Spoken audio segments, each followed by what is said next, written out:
Bore da, Croeso I Gymru. More specifically, welcome to Tregaron in Wales.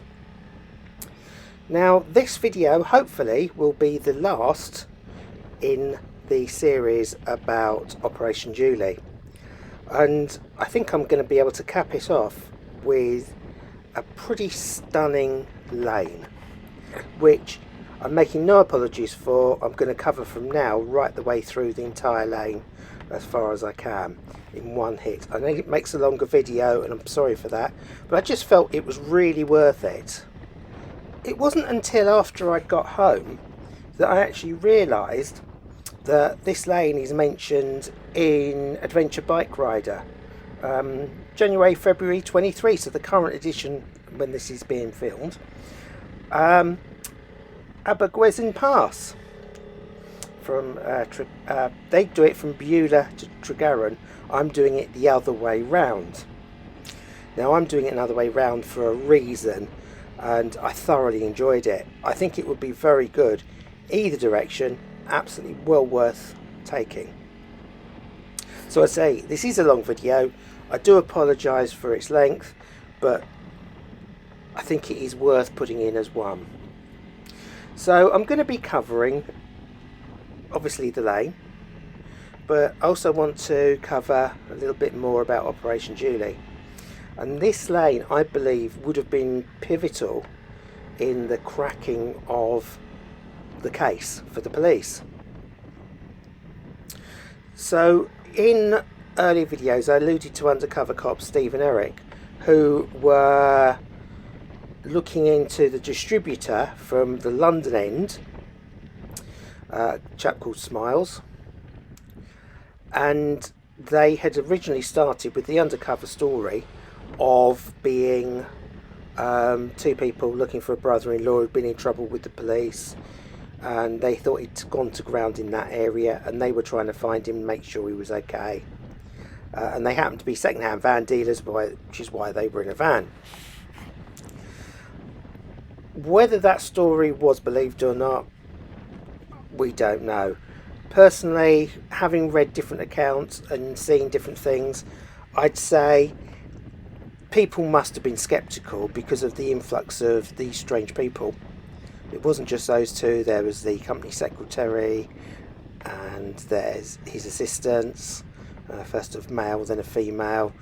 Then there was the angling party, and I can't remember what the other party was.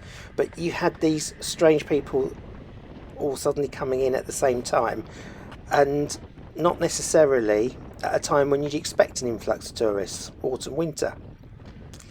So there must have been suspicions going around that something must be going on. You know, locals know their patch, and when people are on their patch they don't recognise, they're going to know, trust me. So then, why is this lane pivotal? Well, in the accounts, it's quite obvious that there had to be communications back to base by the undercover guys.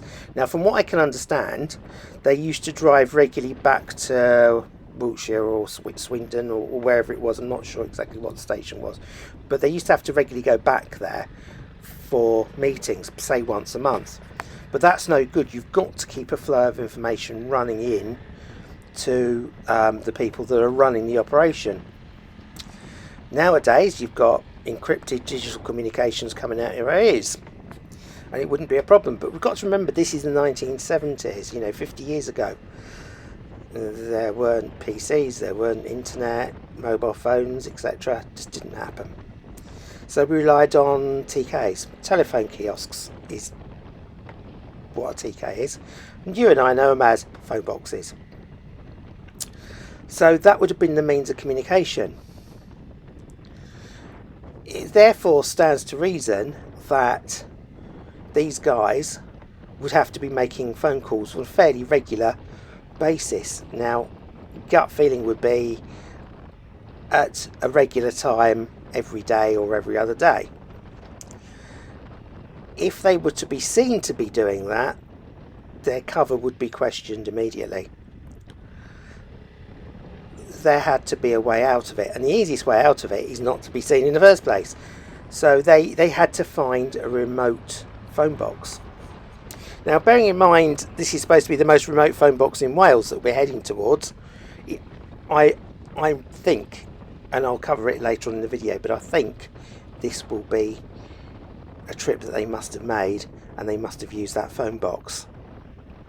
Okay, well, I'm going to leave you now for a few moments until we get to the kiosk, and I'll join you again, and then we'll cover the second half of the lane.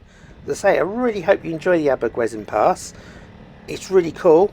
I thoroughly enjoyed it.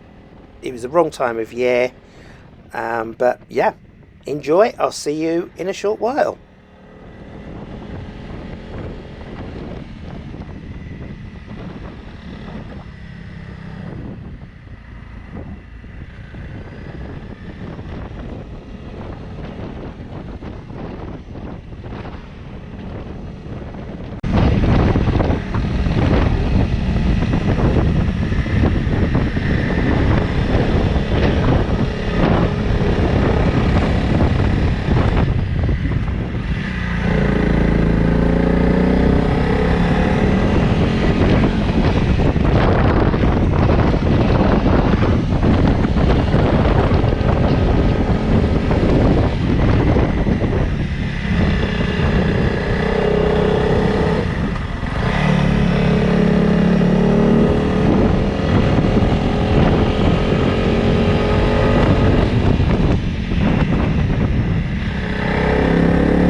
believe the undercover cop, who was the one that was befriending Smiles, described how they bring the van away and use, and I quote, a remote phone box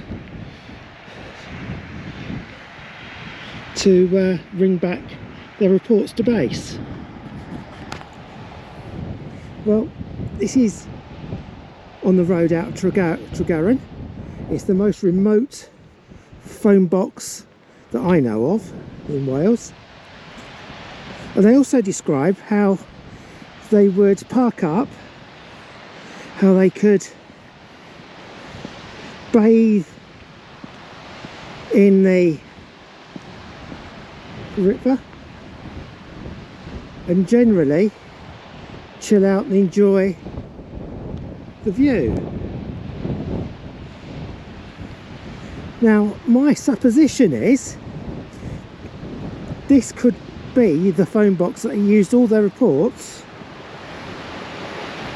or they used to make all their reports, I should say, back to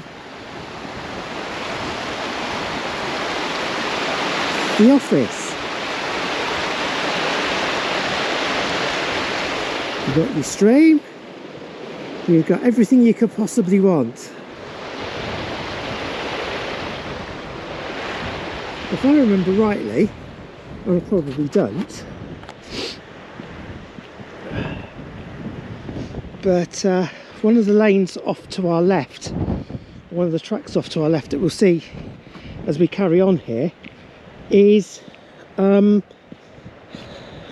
other end of the Strata, Florida trail. So we've almost come full circle from the commute video where we went down past Strata, Florida, the video going to the Abbey where we talked about the Holy Grail.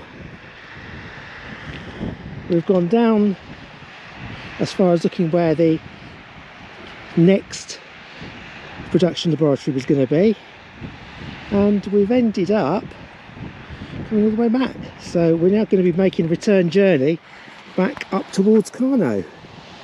It'll be full circle, as I say. God, that does look messy, doesn't it? Right, I'm just going to have a drink. As you can see, I am channeling my inner hippie with my long hair that I wouldn't normally have had. And my beard's getting even bushier.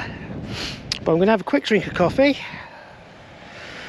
while we're here, and then I'll make my way back home. I hope you found this set of videos interesting and you've enjoyed some of the lanes, and I hope you enjoy this last lane on the way back. Right, let's have a drink and then we'll carry on with the video. See you in a bit.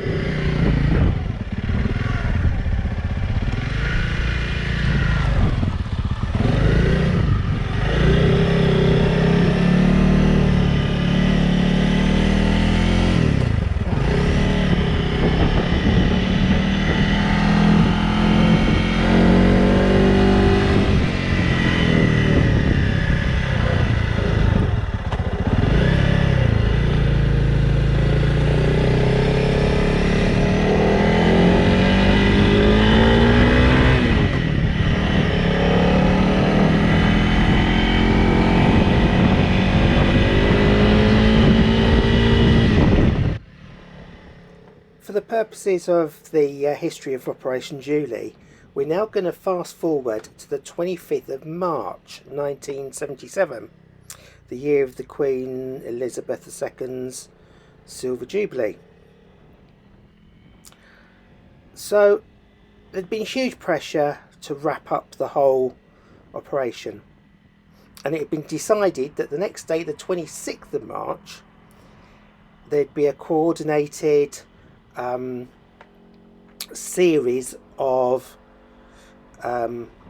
arrests and searches of various addresses. Unfortunately, as is the wont of such a large operation, things didn't go quite according to plan. It appeared that the inhabitants of Seymour Road, you know, that would be Henry Todd, looked like they were about to leave the property. They'd cancelled the milk, and police had got wind of possible air travel. So, as Todd was a fairly major player, fairly major, that's an understatement, in the operation, and certainly the manufacturing side at London, they couldn't do a coordinated set of raids. The advantage being, of course, communication wasn't as straightforward in those days as it is these days. There was another advantage. The way that the Microdot gang, as they're nicknamed, or the Up Julie gang are nicknamed, the way they were set up is in a very much a small cell structure, and it's one that's been successfully, unfortunately, employed by terrorist groups since, so that one part of the group will not know the other part. They'll be operating in completely separate and isolated cells. So with that, you do need good communications to avoid mass problems like all getting arrested. So they'd got the barriers to the links in place, but they hadn't got the communications because they didn't exist. So although it was a bit of a disaster, they decided, we've got no option, we've got to go for it and hope that nothing else goes wrong. So about 7 o'clock in the evening, 1900 hours, on the 25th of March, Seymour Road was entered. And as is the want with these kind of operations, it's quite dramatic. There's lots of shouting, doors get knocked down, and hey ho, it's all a little bit scary. So what communications they did have would be a telephone, that would be disabled. They'd quickly grab hold of everyone they could, handcuff them and bundle them away as quickly as possible, and then do a thorough search.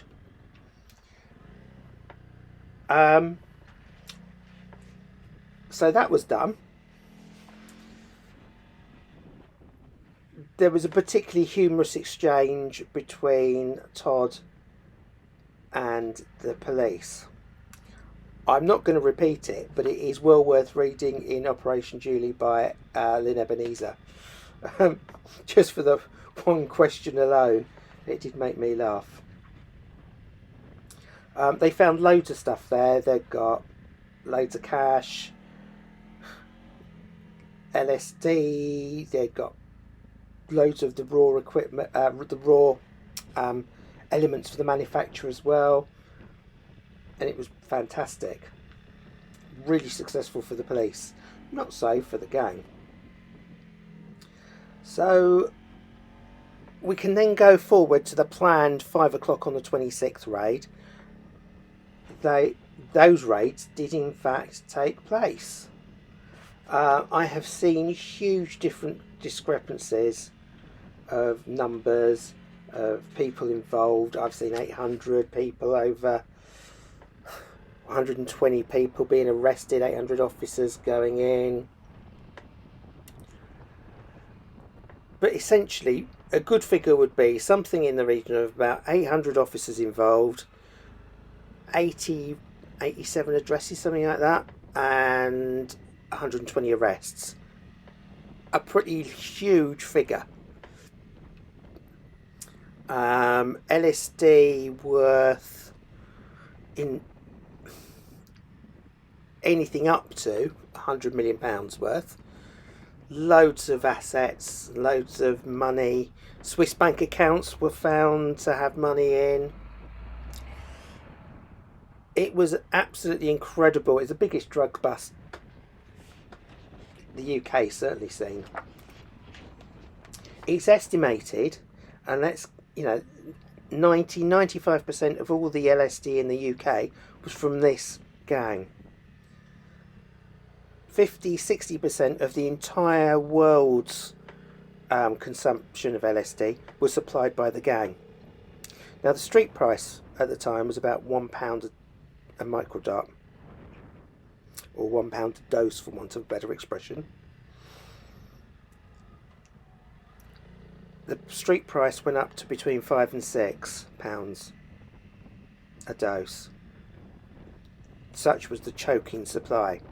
It did recover back down to the pounds, apparently, £1 a shot, but it had a huge effect. From what I've understood from a lot of the books that I've read, the honour amongst thieves and snitches gets stitches, etc. You know, it's a bit of a pathetic scenario, and quite rightly they all wanted to save their own skins, so they were pretty good. They admitted everything pretty damn quickly. It was all quite amicable. Not a lot of violence was involved, but there again, these are the kind of people that wouldn't have involved a lot of violence. So we've got all these people all being questioned, all giving up secrets. Over the months, loads more searches took place, because obviously, as I said in one of my earlier videos, you don't keep the drugs where you are, you keep them somewhere else. And likewise, this is exactly what these people did. They didn't keep the drugs near them. My word, what a fantastic views. This is fantastic, isn't it? Now you know why I want to keep it as one video. Anyway, back to the story. Apologies for that. This is Devil's Staircase, actually, so no, avoid that. This is Devil's Staircase. I think it is anyway, it might not be. But I do believe this might well be after the bridge. The lane on the left, I think, is Strata, Florida, southern end. So not this one on the right. We go over the bridge, and I believe there's an entrance on the left here somewhere. I could be wrong. I probably am wrong, actually, looking at that. Oh well, I'll revisit it and maybe we'll find it later. Anyhow, right, so where were we? We've got the whole scenario of they've all been arrested, they're all in there, they're all squealing. You know, things were found, like Abergwesyn, Uchav. Although it was going to be the new factory, there was already stuff hidden there, and after subsequent searches they found a stash of cash belonging to Bottom Kemp. So, you know, there was lots of stuff done, lots of work done, and it took quite a long time. Eventually they went to court. Now, as I said earlier, most of them just pleaded guilty. The fact that they coughed it, they get a shorter sentence for coughing it, but also the evidence was absolutely overwhelming. You've got all the surveillance that had been taking place, all the actual evidence that they find that they did the decent thing, saved everyone a lot of time and hassle, pleaded guilty to get lesser custodial sentences. And boy, did they get some custodial sentences.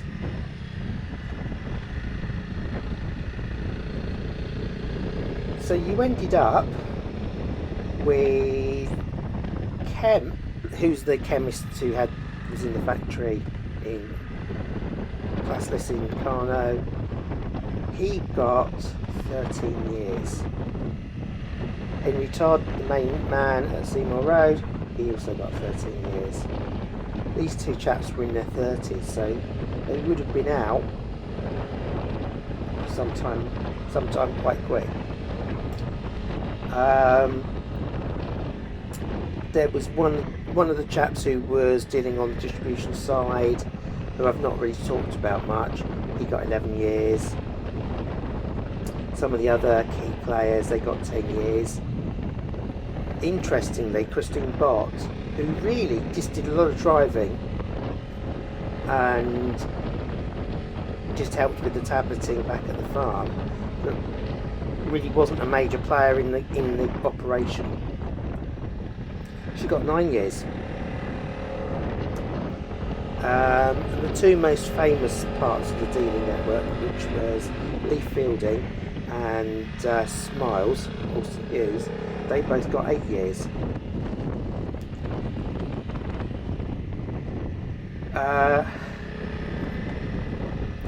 Some of the other people got away, but basically most of them all got caught. The doctor that fitted them, or supplied them, I should say, because they fitted them up with the farm. It wasn't fitting them up. The chap that got the farm for them at Abergwesyn, the last place we visited, he got 3 years.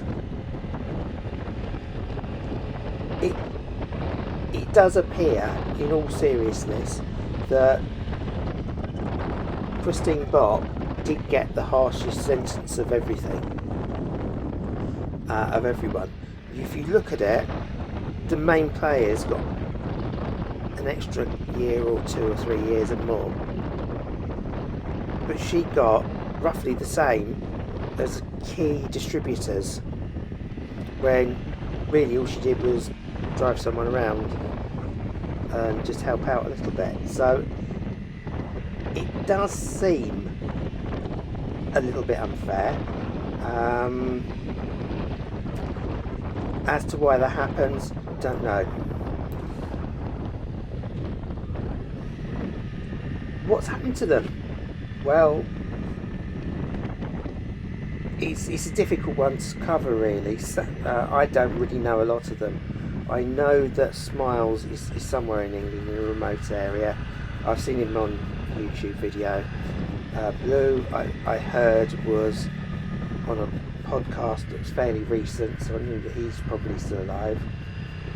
Richard Kemp lives abroad and isn't around, certainly doesn't get involved with everything of that nature. Now this is actually Devil's Staircase, apologies, I'm keeping an eye on the video. This is Devil's Staircase, it's not the one I mentioned earlier. And you can see there's an awful lot of muck on the road and grit from the bad weather, so yeah, it wasn't a good day to choose.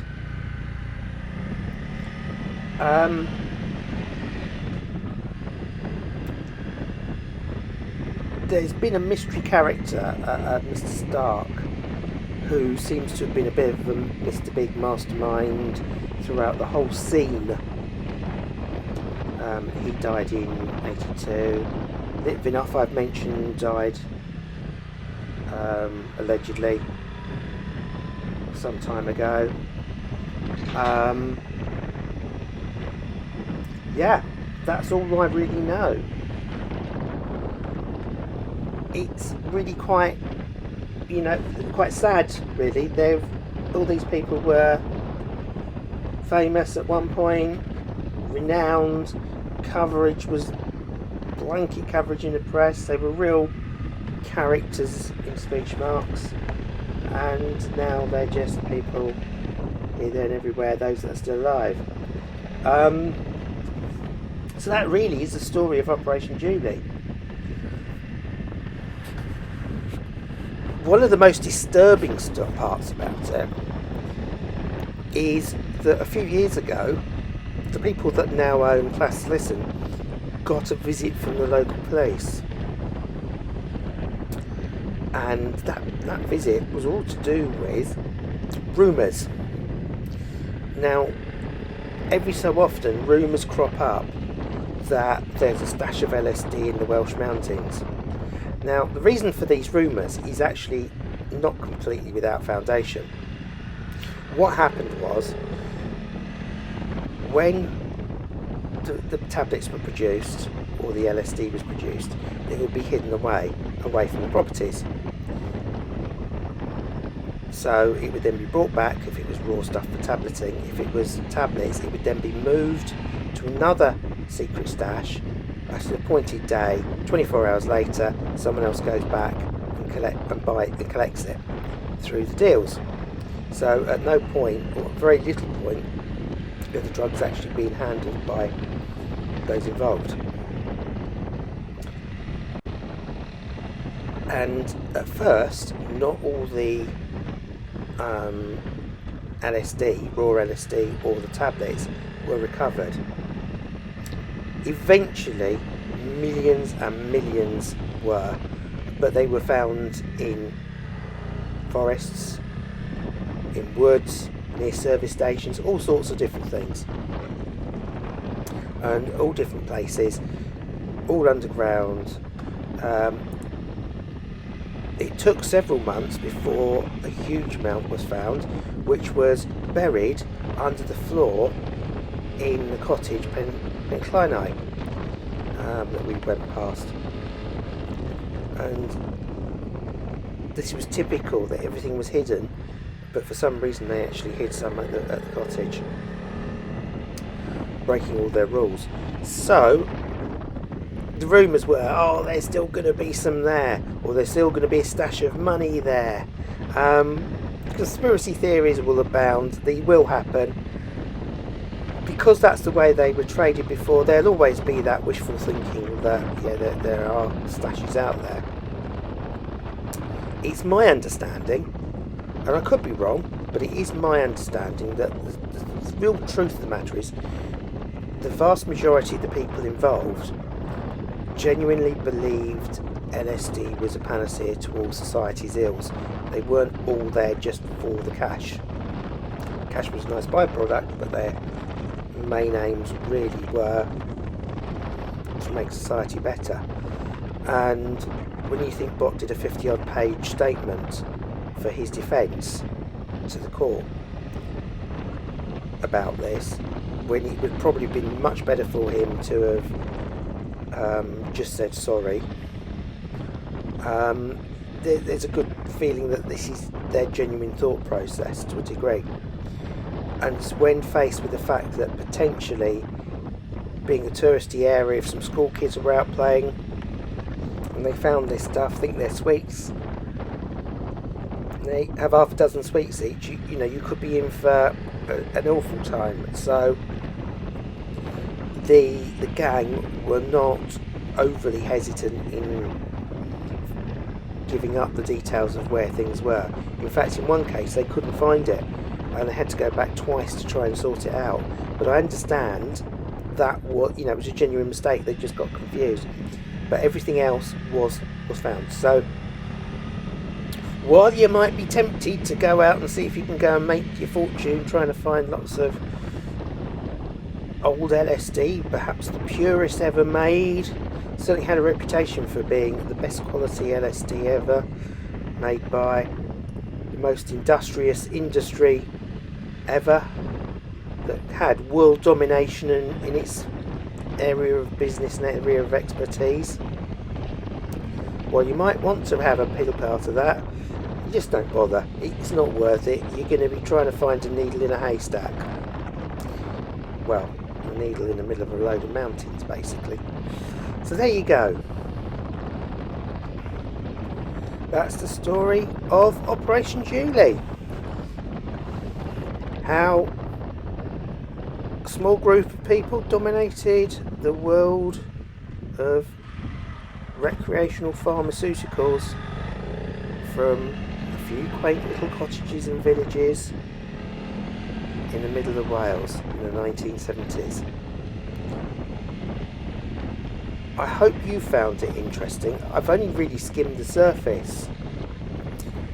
If you want to know more, and I hope I've whetted your appetite for more information, I'll gladly share where I've got my information from. Okay, first of all, there's a BBC Wales podcast that was produced in about 6 episodes. It's called Acid Dream. Really well produced, very interesting, well worth listening to. That I would recommend. That got me going with some of the information. So, BBC Wales podcast, you can find it on BBC Sounds. Acid Dream.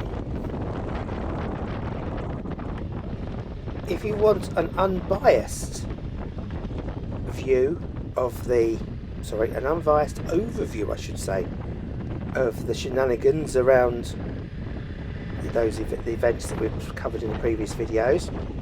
There's book Operation Julie by Lynn, that's Lyn, Ebenezer. That's Operation Julie, the world's greatest LSD bust by Lynn Ebenezer. I purchased mine from a large supplier that sends books out in the post. Mine was on Amazon. I believe you can get it elsewhere. I'm sure you can, but it's written by a Welsh journalist who covered some of the events at the time. He was based in Tregaron area, so it's well worth reading. And it's from that and pictures of some of the books. It helped try and identify some of the properties. It was a good read. It's not overly deep, it's not overly heavy going, well worth reading.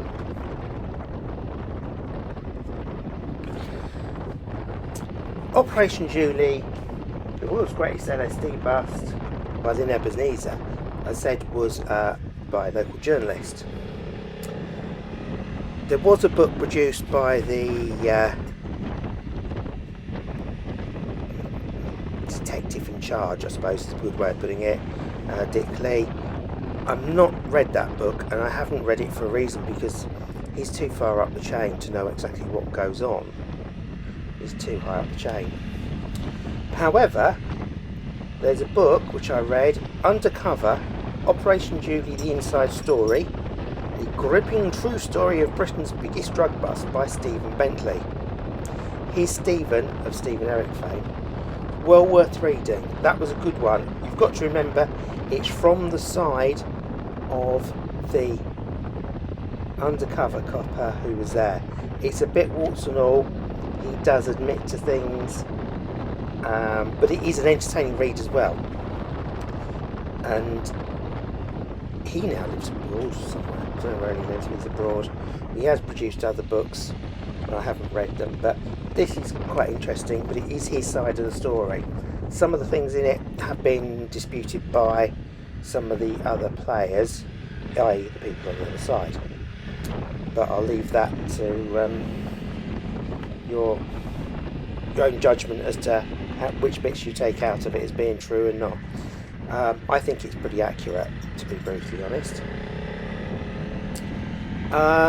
One of the distributors, Lee Fielding, I mentioned, he wrote a book. It's Lee Fielding, To Live Outside the Law, Caught by Operation Julie, Britain's Biggest Drugs Bust. That's another paperback. It's worth reading to show that it isn't all glamour. The lifestyle he chose is far from glamorous. It's tragic in a way. It's more of a wasted several years, really. It's not a nice read. I didn't find it particularly pleasant. It was a good read, and I'm glad I read it. Yeah, it does show the less than glamorous side of the drugs trade. And to be honest, I've seen a lot worse and heard a lot worse than what this chap has gone through. But yeah, it's worth reading. And it links in with Operation Julie as well. And he covers his experience through that area. It's well worth the read. That's Lee Fielding, To Live Outside the Law. Again, purchased that through Amazon. The final book I was reading was The Microdot Gang, The Rise and Fall of the LSD Network That Turned on the World by James Wiley. That's Willie. Again, I've got this from good old Amazon. This is very in-depth. It covers far more than Operation Julie. It covers more of the background to do with where it originated from, where the key players were involved, and players that you may not think were directly involved with the gang, but how they had an influence on the gang's setting up, existence, activities, and how they got caught. Very in depth. It's a hardback book. It's a bit, you've got to be quite Anaraki and really wanting to get involved in it, in the subject matter. I did enjoy it. Some of it's fascinating, but as I say, it's not just a light read. It is quite heavy, almost an academic work, really. Not quite, but almost. On top of that, I had spent numerous amounts of hours ploughing through Tinternet, looking at various sources there, checking out various details, looking at, in one case, an ancient map from the 19th century to establish one location. Ordnance survey maps galore. They were involved an awful lot. So yeah, very, very busy. A lot of work is needed to look into these, but well worth researching, and I hope you found it enjoyable. For those of you that might be fans of popular beach combos, Operation Julie has influenced songs by a few bands. The most famous one being Julie's Been Working for the Drug Squad, a Clash number from the 1978 album Give 'Em Enough Rope. So if you really want to get involved, you might want to sing along the song as you're watching the videos, but personally I'm not going to. I think it would be quite a sad thing for you to have to listen to. Finally, as you can see, we're really getting down into lower levels now. We're approaching Beulah. So I'd just like to say a real big thank you to anyone that's managed to last all the way through all these videos. Really appreciate the fact that you've taken the effort to come and watch them. I hope you found it interesting, a little bit entertaining, in two directions, both in the historical direction and the direction regarding the lanes of Wales. I'd like to also thank my family, who from Christmas right the way through to now, and we're in February, I'd like to really say thank you to them for putting up with me, because I've been spending quite a lot of time working on this.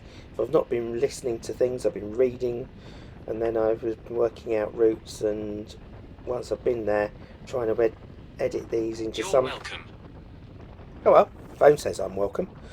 Trying to actually get these into some semblance of an organised set of videos. I have only scratched the surface. It's been a little bit wandering, but there again, I'm not David Attenborough. I'm not a proper documentary journalist. But as I say, I hope you've enjoyed it. I hope you found it worthwhile. I would say thank you to my family for putting up with me, because this has taken a lot of my time this year, the start of 2023.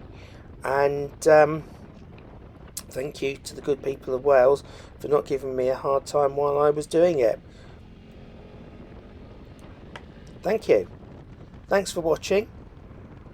I'll see you on the next one. Bye for now.